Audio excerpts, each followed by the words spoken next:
Electronegativity of the atom మీద depend అయి ఉంటుంది. Among hydrogen and chlorine which is more electronegative? Chlorine అనేది more electronegative compared to hydrogen. So the bonded pair of electrons shift towards the chlorine.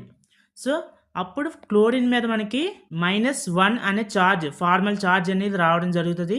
And since the hydrogen is losing the electrons, దీని formal charge +1 కింద మనకి రావడం జరుగుతుంది.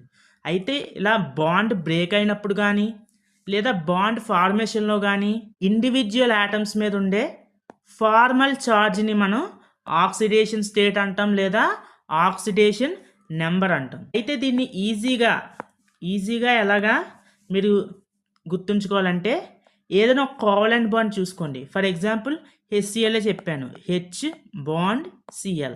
So హైడ్రోజన్కి chlorine మధ్య ఇదొక bond.